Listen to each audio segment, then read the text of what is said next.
Mr Scott. Mr Speaker, I'm very pleased to hear that Mr Les Galloway is on a high. I'm not sure what sort of drugs he's been on, sir, but he's been taking an overdose because, Mr Speaker, we've heard from the Leader of the Opposition, the Deputy Leader, and now Mr Les Galloway, and we have not heard a single policy. I mean, what conference did they go to? There was no conference, there was no ideas, there is no fresh ideas, except they've dropped the capital gains tax and they've gone away with this silly Marxist idea of a centralised electricity buying and selling platform. They're the only two things that they've come out with a whole weekend of coffee drinking and bar cruising and drug taking. Mr Speaker, I would like to suggest that the jobs that are wanting to be created are being created. Mr Speaker, there are over 200,000 new jobs in the last 4 years being created under this government. Regional New Zealand. Mr Speaker, I can tell you my electorate is doing very well, very well. Mr Speaker, Carleton is one of the fastest growing towns in the country. Masterton has had a GDP growth of 6% in the last 12 months.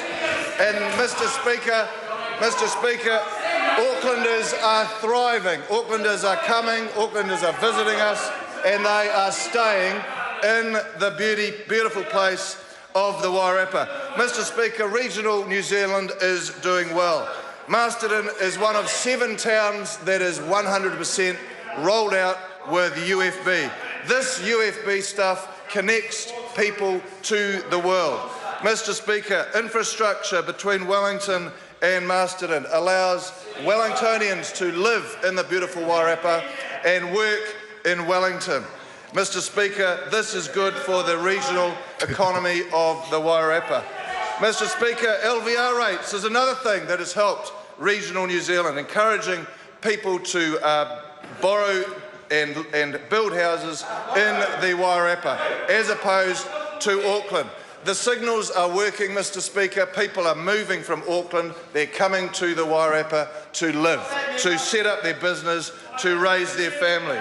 Mr Speaker, immigration credits also favour regional New Zealand. An immigrant applying to come to New Zealand is treated more favourably if they choose to live outside Auckland. Mr Speaker, our other towns in the Wairarapa are well on the way to pitching for the second round of UFB, including Martinburg, Greytown and Carterton, Waipukurau and Dannevirke amongst them.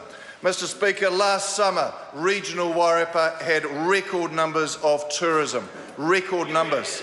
Mr Speaker, we have across the country, we have less people not in education, tertiary education or employment. The lowest number ever, Mr Speaker. This affects regional New Zealand. Mr Speaker, tonight I'm going to be going to the Masterton Solway Hotel to award people from the Wairarapa Apprenticeship and Industry Training Awards. Mr Speaker, those trainees, those apprentices are being supported by National Party policy, supporting 20,000 new apprentices across the country. These people are the future of the Wairarapa. These people are the future of New Zealand. These will be the future leaders in our industries, in our trades. Mr Speaker, Wairarapa is an older electorate. We are overweighted in superannuitants. And since 2008, sir, superannuation has gone up by 31%. Inflation, comparatively, 15.3. You heard Minister English say those numbers this afternoon. Mr Speaker, this is the policy that supports regional New Zealand. I could talk about Trans-Pacific partnerships. I'm waiting for these guys to support it because that is the fundamental policy that will support regions. That is the fundamental difference between this side and that side. We support jobs in the regions, we support a growing economy, we support families, and we will be here for a very long time to come.